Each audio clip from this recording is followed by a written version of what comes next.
Dans cette vidéo, on va regarder la méthode de calcul, mais aussi à quoi correspond ce qu'on appelle l'empagement, ou plutôt le rectangle d'empagement, dans InDesign, enfin dans une mise en page en tout cas.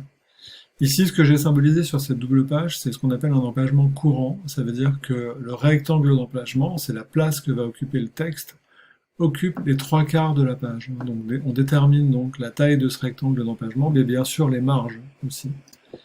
Sur la double page suivante, j'ai matérialisé un empagement demi-luxe. Donc là, on est sur les 2/3 de la page. Et ici, j'ai matérialisé le troisième type d'empagement qui occupe les 5/8 de la page. Donc avec un rectangle d'empagement beaucoup plus petit. Ensuite, au niveau des calculs, comment est-ce qu'on fait ça? Eh bien, je vais prendre la largeur de ma page. Je pourrais le faire à la calculette, mais ici, je vais le faire avec des blocs directement dans InDesign. La largeur de ma page et la largeur totale de mon texte va devoir occuper les 5/8 de cette largeur de page. Donc j'ai tracé mon bloc à la largeur de la page, je vais me mettre ici, et après la mesure, je vais donc taper directement x 5 divisé par 8. Ça va me donner ma largeur de texte, voilà, qui correspond bien à ce que j'ai fait. Et ensuite de ça, je vais devoir déterminer la taille du blanc résiduel. Le blanc résiduel, ça veut dire qu'est-ce qui me reste comme marge en tout. Je vais donc faire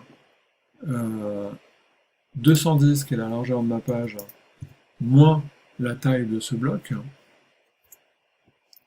C'est pas ça du tout.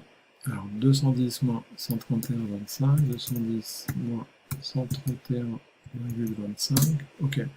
Ça me fait un blanc résiduel de 78,75. Je vais bien retenir ce chiffre. Et en fait, la méthode que moi j'emploie la plus souvent, que je trouve la plus harmonieuse, c'est celle qu'on appelle des blancs tournants. C'est-à-dire que je vais avoir un petit fond en 4 dixièmes, un blanc de tête en 5 dixièmes, un grand fond en 7 dixièmes et un blanc de pied en 8 dixièmes. Et cette valeur-là, ce blanc résiduel, c'est-à-dire que cette largeur d'espace de marge qui me reste, 78,75, je vais faire le calcul à chaque fois. Je vais faire les 4 dixièmes de cette valeur, ça va me donner mon petit fond. Les 5 dixièmes de cette valeur, ça va me donner mon blanc de tête. 7 dixièmes, 8 dixièmes, etc. Et ça va me donner donc la valeur de mes marges, et par conséquent, la taille de mon rectangle d'empagement. Et quand je suis sur les autres empagements, c'est exactement la même méthode, sauf qu'au lieu de faire mon calcul avec un 5/8, je vais le faire en 2/3, ou en 3/4 si je suis sur un empagement courant. Voilà, de quoi avoir une belle mise en page, harmonieuse et agréable à l'œil.